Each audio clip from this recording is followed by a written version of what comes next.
Morning, grade sixes. Welcome to your daily lesson of mathematics brought to you by WorksheetCloud.com. I hope you guys are all well. A reminder of the email address on your screen, grade6@WorksheetCloud.com. Please use it to send me any feedback, questions, queries, or perhaps there's a topic that you'd like me to cover, and I'd be more than happy to do that for you. Today we start a new section of work, and that's data handling.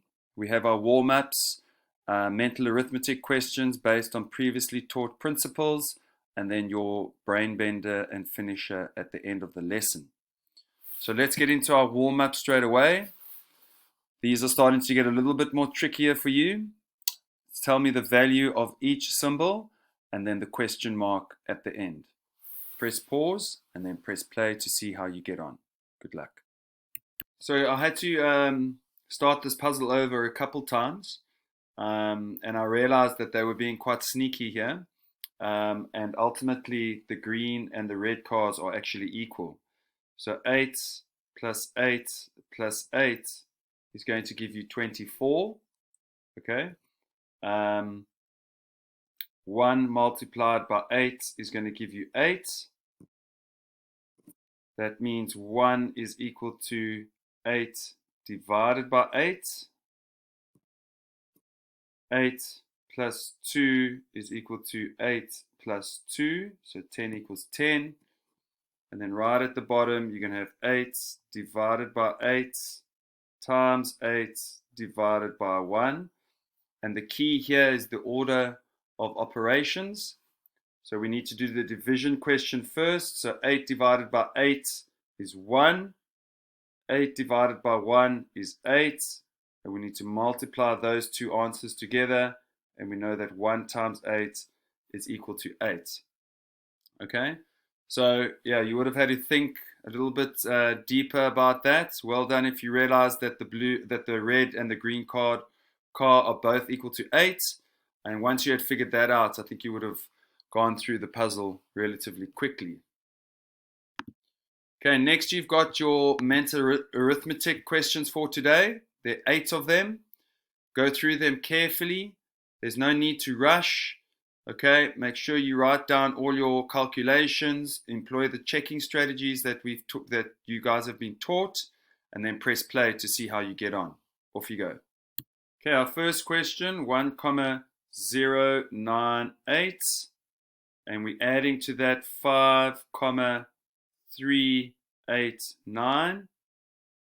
So 8 and 9 is 17. Remember to carry the 1. 9, 8 and 1 is 18. Again, carry the 1.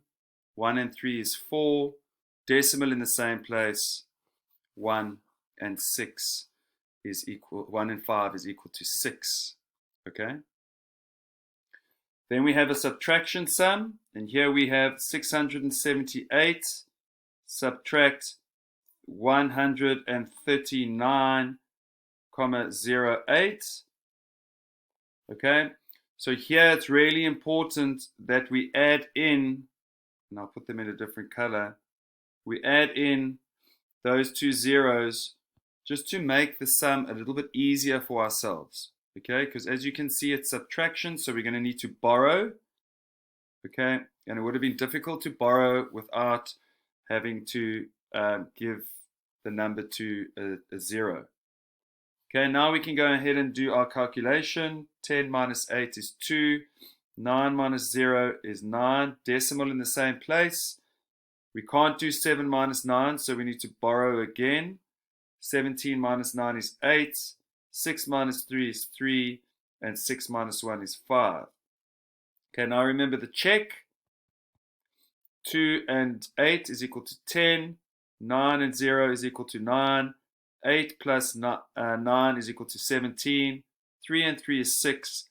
And 5 and 1 is 6. So we're all good there. 3 I decided to do in the column method first. 3 times 2 is 6. 3 times 5 is 15. Carry the 1.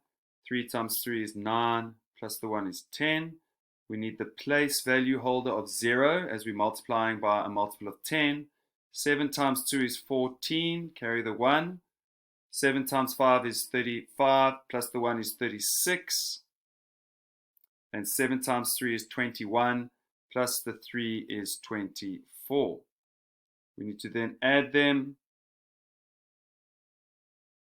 and we get 25,696. Okay, so I'm going to leave that answer there. Let's have a look at what happens when we do another method. Okay, and this other method I'm going to use is called the split method, where I'm going to split up 352 into 350 and 2, and I'm going to split the 73 up into 70 and 3. Okay, that's what I've got. So we know that 70 times 300 is going to give me 21,000. So 7 times 3 is 21. We've got 3 zeros in the question, so there must be 3 zeros in the answer. 70 times 50, 7 times 5 is 35, and we need the 2 zeros. 17 times 50, 3,500, and 70 times 2 is 140. Okay, so pretty straightforward calculations there. I don't think there would have been a problem. 3 times 300 is 900. 3 times 50 is 150. And 3 times 2 is 6. Okay, now if I add my columns up, I'm going to get 21,900. I'm going to get 3,650.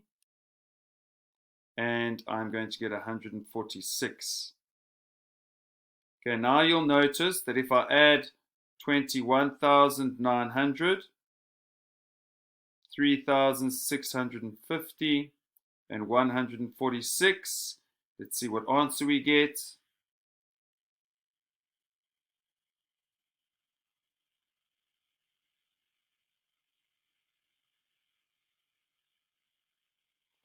$25,696.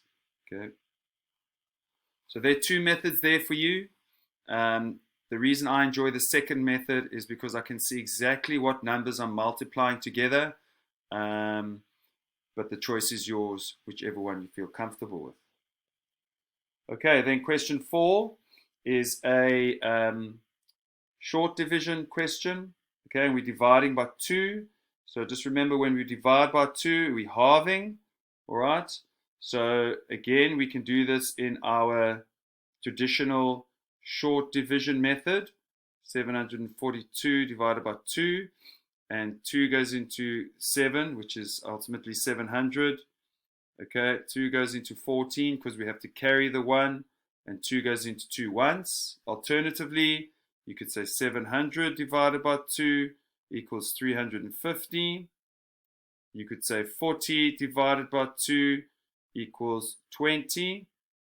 And 2 divided by 2 equals 1. And if you add those all up, you're going to get the same answer of 371. Okay, again, two methods there. Again, you guys must decide which one you're more comfortable with. The checking strategy is to multiply 371 by 2. And if you do that, you'll get 742. Question 5 is a fraction question. And the first thing you need to notice is that the denominators are different.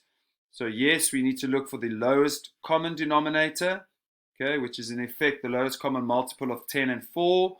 And you're quite correct in saying that it's 20. Okay, 10 and 4 both go into 20.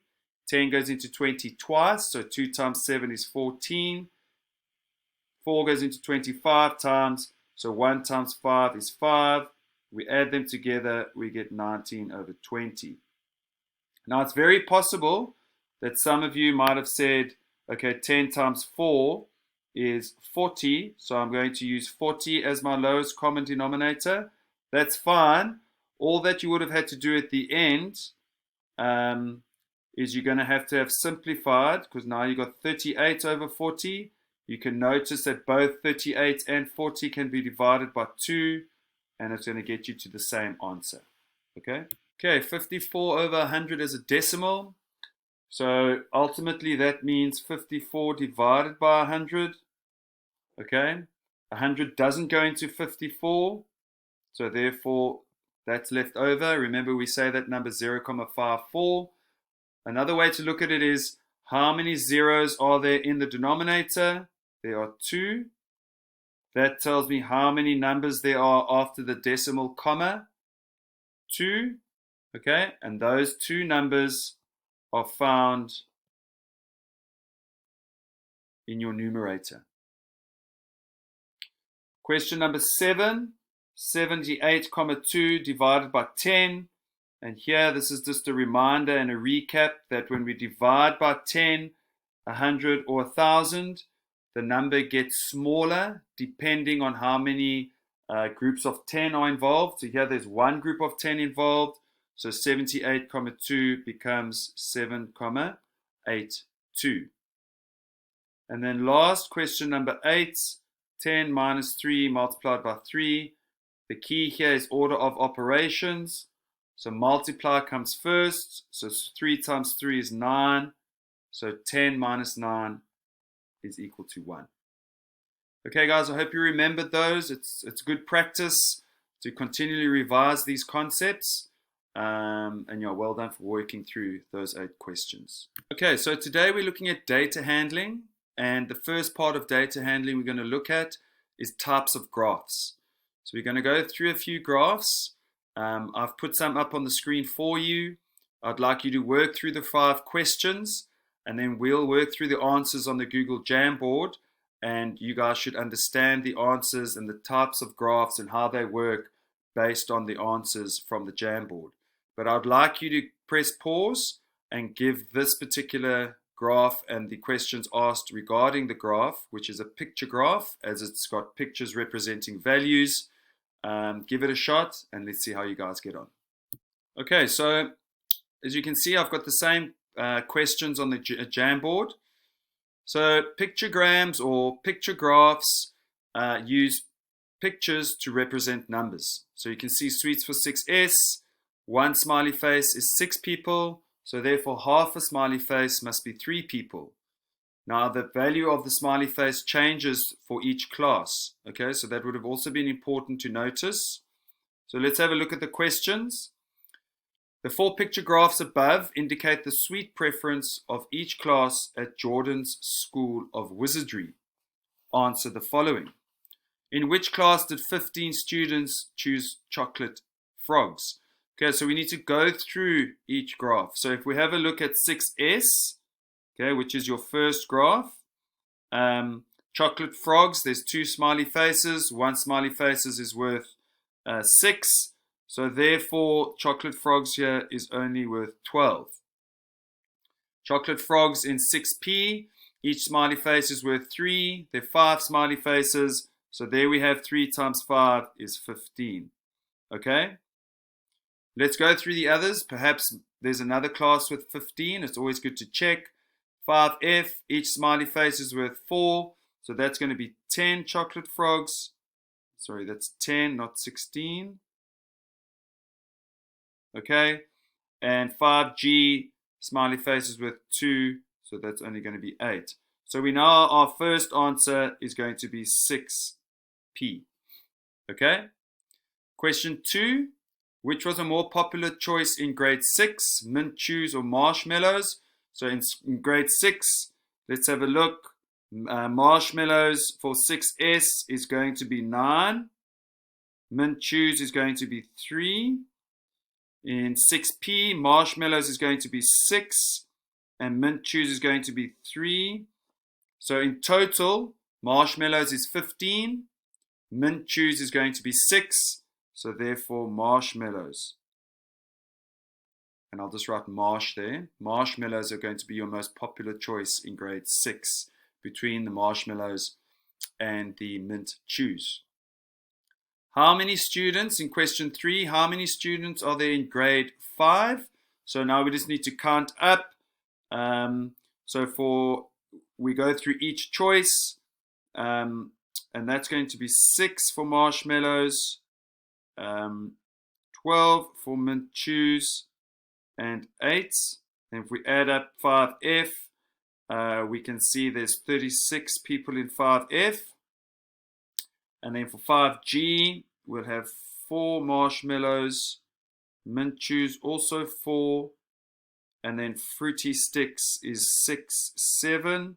So in 5G, there are only going to be 4, 4, and 8 is 16, and the 7 is 23. So the number of people in grade 5 is 36 and 23. So that's going to be 59. Okay.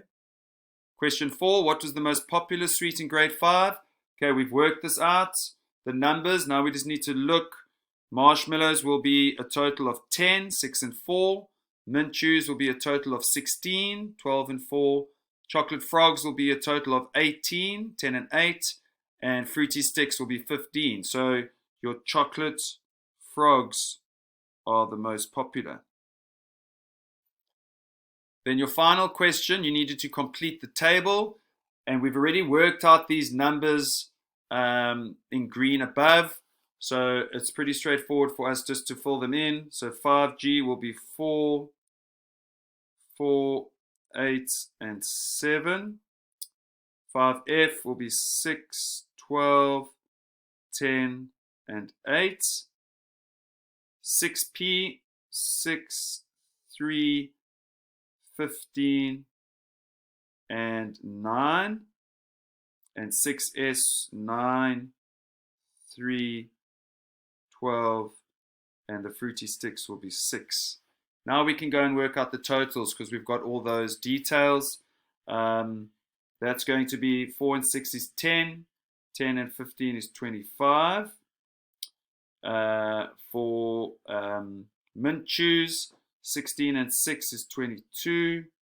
Chocolate frogs, which were quite popular, okay, 18 and 27 is going to be 45. And Fruity Sticks, 15 and 15 is going to be 30. Okay, they're the answers for your pictogram question. And the key there is to understand what each picture is worth, and that half a picture is obviously equal to half that amount. Okay, next type of graph we're going to go on to is the double column graph. Okay, so again, we've got a cookies and chocolate problem. Read through the description of the graph and then answer the questions 1, 2, and 3 at the bottom of your screen. Use the double column graph to complete the data table is the instruction in the green arrow at the bottom. Press pause, see how you guys get on. Okay, so they told us on the PowerPoint slide that we needed to use the information from the graph to answer the questions, and in particular to fill out the table. So let's go and do that first. The first thing we need to know is how much does each one of these blocks represent. And let me move this and we can hopefully make it a little bit bigger. Okay. There it is. So the first thing we need to determine is what does each one of these little blocks represent? Okay, and if you count them, you can see that there are 5 blocks until you get to the number 10. So therefore, each one of those blocks is worth 2. Okay, so that's the first thing we need to determine. So therefore, Sam is going to be using 14 cookies, or not using, selling. Okay. Cookies for Naomi is also going to be 14. When Gus goes to cookies, he gets 24. Okay, so you can read that off there. That's 24. Paddy is going to be 1 higher, so he's 26. Remember, 1 block equals 2. And then Amber is going to be the same as Gus at 24. Okay, let's choose red for chocolate. And Sam for chocolate did very well, sold all 30. Naomi for chocolate did 10.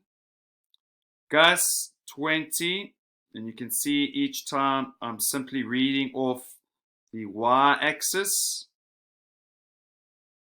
Okay. Paddy for chocolate did the same as his cookies, so easy to read off, 26. And Amber for chocolate did 22. Now we can go and determine who sold the most and by how much.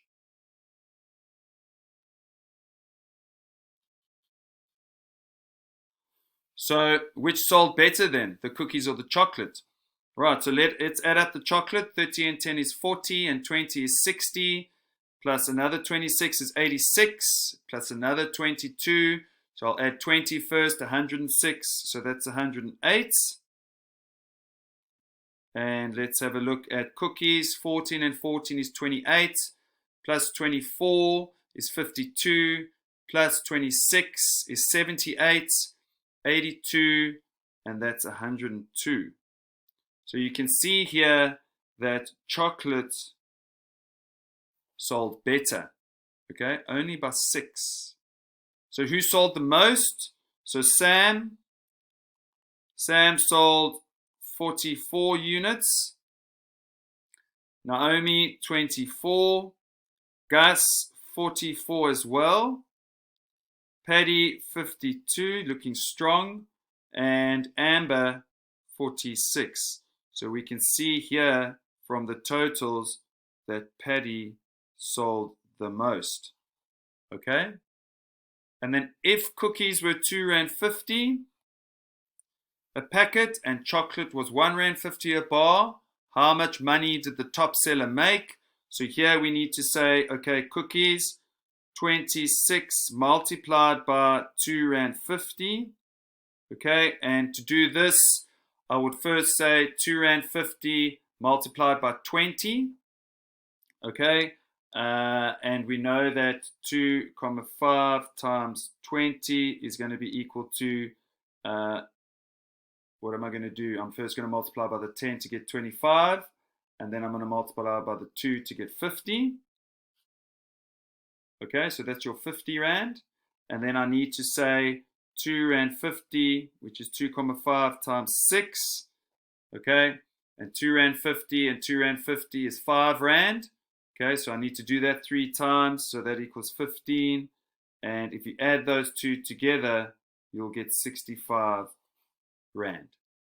Okay, so 26 times 2 Rand 50 is 65 Rand. So Paddy made 65 Rand for the cookies. Okay, so let's remember that, 65 Rand for cookies. And we'll put that down here, 65 Rand for cookies. And then chocolates were 1 Rand 50. So he also sold 26 chocolates at 1 Rand 50. So 26 times 1 is equal to 26. And 26 times 50 cents, which is essentially a half, is equal to 13. And we add those together, and you can see we get an answer of 39 Rand. Okay, so my job's not done there because now I need to add the 65 and the 39.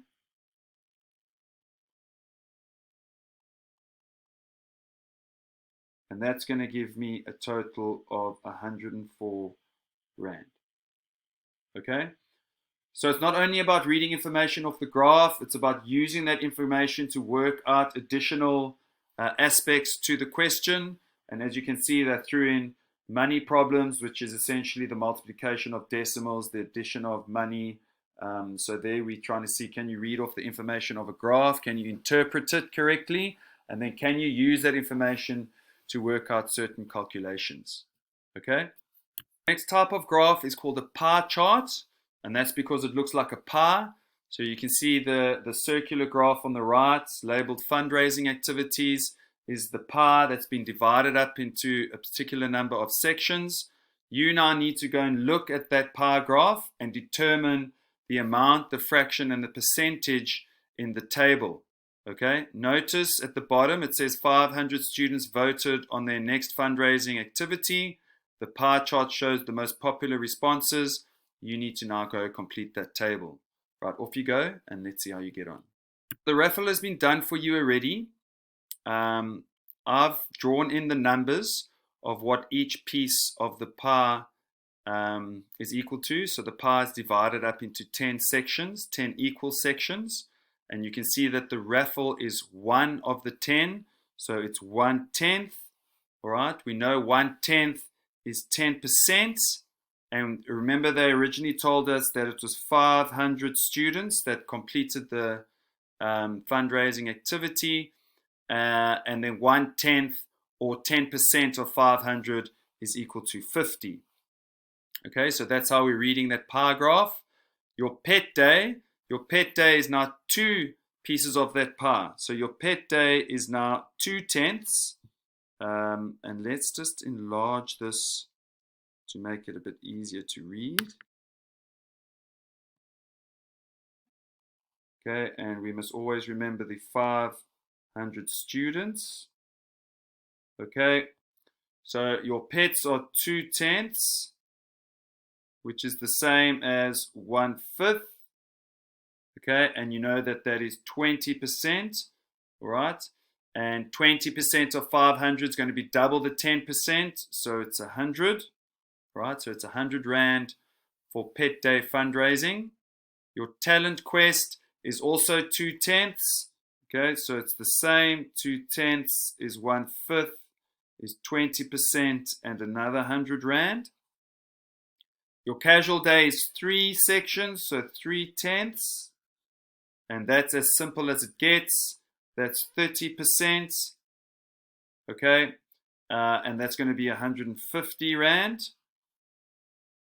And then your bike day is 2/10, and again that's equal to 1/5, which is 20%, which gives us 100 Rand. And now our checking strategy is 50, 150, 250, 400, 500. So we know that our amounts must be correct. 1/10 plus 2/10 is 3/10. Another 2/10 is 5/10. 8/10, 10/10, so we know that must be correct. And our percentages 10, 30, 50, 80, 100, and therefore our percentages are correct. So we know that our fundraising pie chart activity has been worked out correctly. We then move on to a line graph, and it's a line graph because the graph is indicated by a line. Notice that it's not a straight line, but it's joined from point to point. Okay, so it's not the line of best fit. There are 2 questions for you to answer. Make sure you read the question carefully, and then let's see how you get on with the Jamboard. Your graphs with the table. First question says complete the table using the graphs above. Okay, so let's have a look at January. So you can see Sydney, the average temperature in Sydney in January is going to be 25. In London in January it's going to be 5, and in Dubai it's going to be just above 20, so we can say about 21. Okay, and then if we go through these tables and we read off the temperatures. Okay, so Sydney's just above 25. You can see they've told us 7 for London. For Dubai in February, we're looking at 25. I'll just go through and fill in these amounts. You will be allowed maybe a leeway of 1 degree either side when it's not exactly on a multiple of 5. London in March is 10. London in April is about 14. Dubai in April is going to be 35, which is about right. Then for May in Sydney, we're looking at about 15 or 16. May in London is also 15.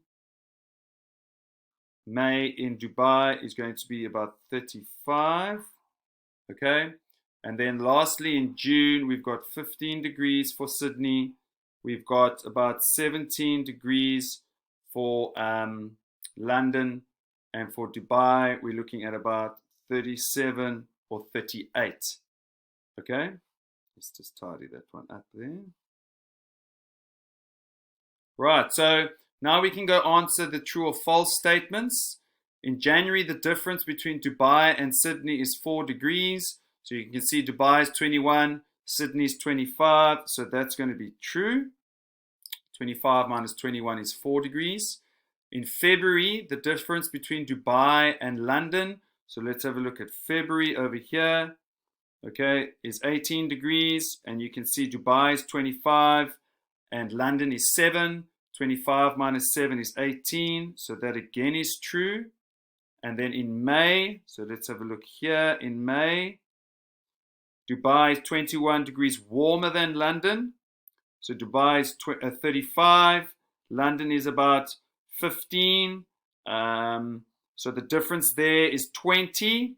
Okay, so you would be fine if you had filled in the table and your difference was 20, you would have been able to say false. Okay, but remember in May, you can see it's 15 for London, and in May for Dubai, it's 35. Now, if you had said 36 for Dubai, okay, then you obviously would have had to say that your answer was true. So depending on how you completed the table, depends on how you answer that question, okay?